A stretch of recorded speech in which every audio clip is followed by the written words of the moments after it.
राजनीति के विशेष जानकार और भाजपा के वरिष्ठ नेता सुब्रमण्यम स्वामी ने देश की मोदी सरकार को खूब खरी-खोटी सुनाई।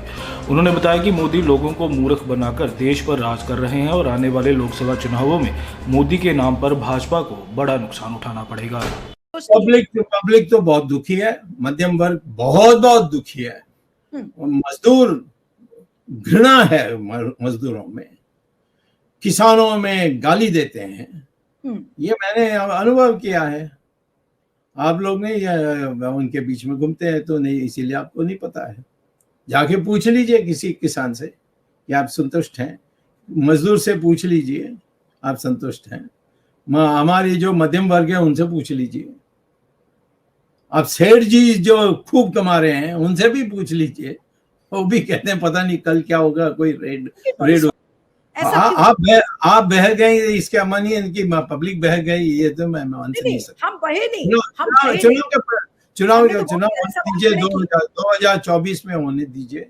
यदि इस दुर्भाग्य से ये दोबारा प्राइम मिनिस्टर का हमारी कैंडिडेट बनेगा तो हमारी पार्टी की हाल बुरा होगी। ये नहीं बात है यदि वो उम्मीदवार बने प्रधानमंत्री बनने के लिए, तो आपको क्यों संशय है कि वो उम्मीदवार हो सकता है ना बने 2024 के लिए? तो मैं तो समझता हूँ दुनिया में जो लोगों को बुद्धू बनाने चाहते हैं वो तो वैसे कॉन्फिडेंट ही लगेंगे। आप कहीं भी चले जाइए, मैं तो इतिहास में बहुत आपको एग्जांपल देता हूँ। हिटलर हारने की स्थिति में आ गया था, तब भी उसकी भाषण सुनिए, कितना उसने कहा कि ये ग्लोरी होगी, वो ग्लोरी होगी। वो तो लोगों को बुद्धू बनाकर नशा में डालने की करेंगे। अब अंदर क्या है मैं क्या आपको बता सकता हूँ। ये ठीक भी नहीं होगा। लोग आप पूछेंगे आपको कैसा पता, फिर मैं नाम किसी का लूंगा तो फिर उसकी हालत बहुत खराब हो जाएगी। तो इसीलिए मैं एक अपनी राय दे रहा हूँ कि मैं समझता हूँ कि मुझे आज की परिस्थिति से घबराया हुआ है। मैं मोदी क्या करेंगे नहीं करेंगे उसमें मेरी दिलचस्पी नहीं है। बीजेपी को जीतना चाहिए, क्योंकि एक अलग क्यों मानते हैं डॉक्टर स्वामी?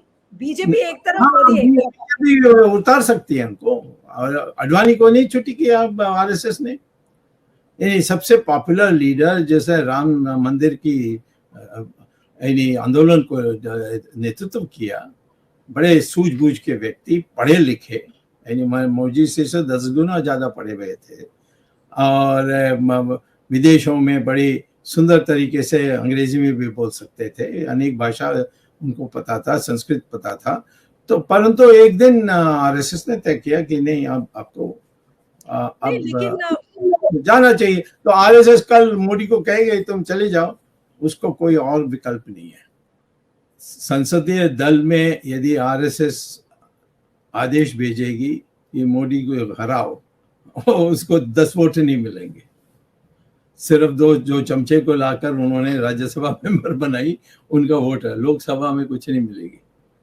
तो ये आप लोग अंदर की बात जानते नहीं है, इसीलिए मैं भी उसके आधार पर कुछ बोलता नहीं हूँ, क्योंकि वो आरएसएस का जो उद्देश्य है वो तो अपने संगठन को फैला करके एक हिंदू राष्ट्र बनानी है, उसमें ही है। वो ये जनसंघ को इसीलिए बनाया था क्योंकि कोई पार्लियामेंट में नहीं था जो इनके लिए बोल सकता था, और इनकी बड़ी जैसे गांधी की हत्या, और ऐसा बकवास मैंने कभी देखा नहीं। कहीं किसी चार्जशीट में नाम नहीं है, कहीं एफआईआर में नाम नहीं है, कहीं ट्रायल में किसी ने आरएसएस का नाम नहीं लिया, कोई पढ़ता नहीं है ना। आरएसएस ने मार दिया। वही रोक देता हूँ। तो 3 बार कह दिया आपने, मोदी के नाम पर नहीं वोट दिया, हिंदुत्व के नाम पर वोट दिया। आपने कहा कि मोदी के नाम पर वोट नहीं दिया, लोगों ने हिंदुत्व के नाम पर वोट दिया है। That's right. तो 2024 में क्या होगा? हिंदुत्व के नाम पर वोट पड़ेगा या मोदी के नाम पर? मैं कैसे कह सकता हूँ? मैं तो चाहता हूँ मोदी चुनाव ना लड़े, क्योंकि फिर हमारी जीतने की संभावना अधिक हो जाएगी। वो नहीं खड़े होंगे तो नहीं। मैं आपकी बात समझी नहीं, इसलिए मैं आपसे दोबारा पूछ रही हूँ। आपने कहा कि आप नहीं चाहते कि मोदी 2024 का चुनाव लड़े, इज दैट राइट? हाँ, करेक्ट। क्यों? उसकी वजह क्या?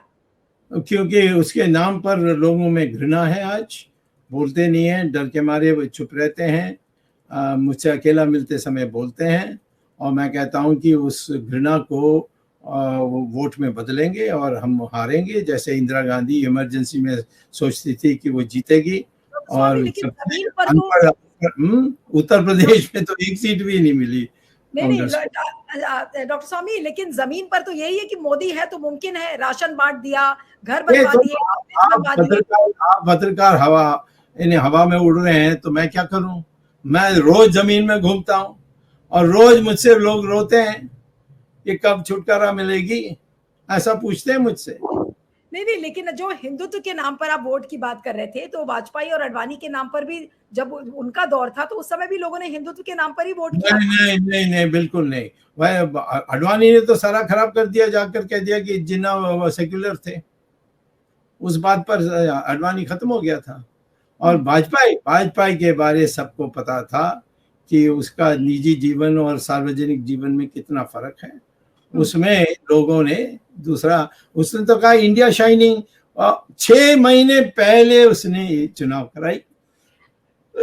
ये सोचकर जो मोदी जी का कद अभी है, सब कह रहे हैं कि उनका पद जो कद है वो कह रहे से बड़ा हो गया है। दोबारा आप बोलने लगे। आपके जो छोटे मोटे लोग हैं, वो जो कॉफी हाउस में बैठ के बात करते हैं और समाचार के एक्सचेंज करते हैं, वो कहते होंगे।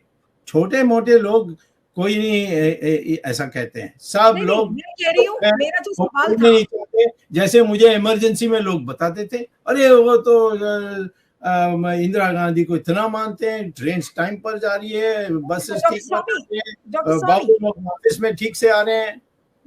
जाता है हिंदुस्तान में किसी भी बीमारी का इलाज करवाना बहुत मुश्किल, बहुत महंगा, गलत। आप शहरियार जनता फाउंडेशन के मेंबर बनो। बाइट मेडिकल कॉलेज एंड हॉस्पिटल आने वाले 5 साल तक आपका पूरा इलाज फ्री करेगा। धन्यवाद।